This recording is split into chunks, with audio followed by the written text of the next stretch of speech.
Dear Donald, it's me, Lloyd. Yeah, the guy from the movie you probably tried to buy the rights to in the 90s but got outbid by a hedge fund vampire with better hair plugs. I need to tell you something, and I'm going to use small words so your attention span doesn't wander off to Truth Social or to whatever gold-plated toilet you're tweeting from today. You just started World War III, bruh. Not a limited engagement, not a surgical strike. You just kicked off a regional firestorm that's going to make Iraq look like a 4th of July barbecue gone slightly wrong. And let's just be honest about why. Because your poll numbers are in a freefall. You whined online that even Fox News is being mean to you. You're so desperate for relevance, you'd like the world on fire just to watch your name flicker in the glow. 1 week, nobody comes to your birthday party, even with all those tanks. The next week, you're dropping bunker busters on Iran. You've gone rogue. Only Congress can declare war, but you skipped all that. No hearings, no votes, not even a pretext.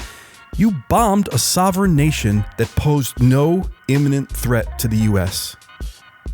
As Congressman Sean Casten puts it, this is an unambiguous, impeachable offense.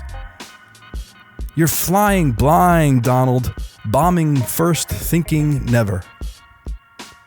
You talk tough, but we see you.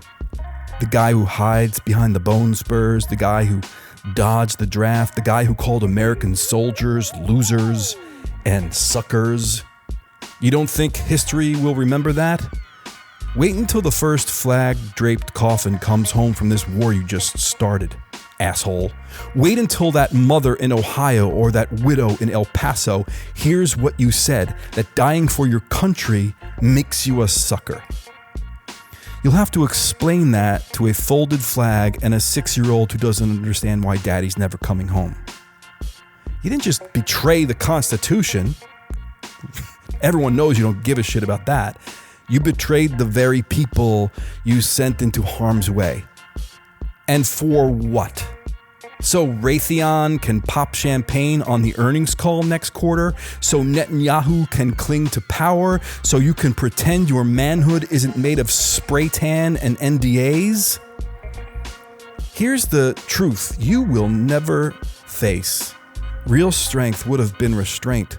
Real courage would have been owning our past, lifting the sanctions, and meeting humanity with humanity.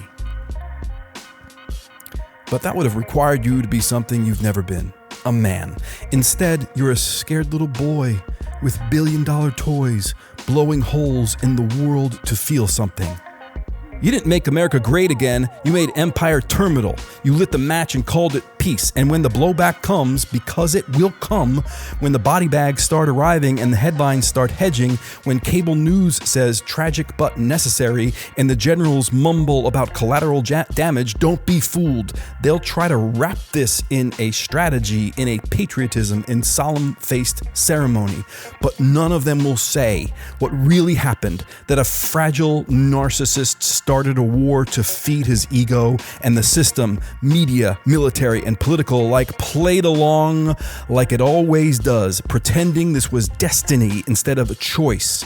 They'll salute the casket, they'll fold the flag, and then they'll go back to fundraising and weapons contracts like nothing happened.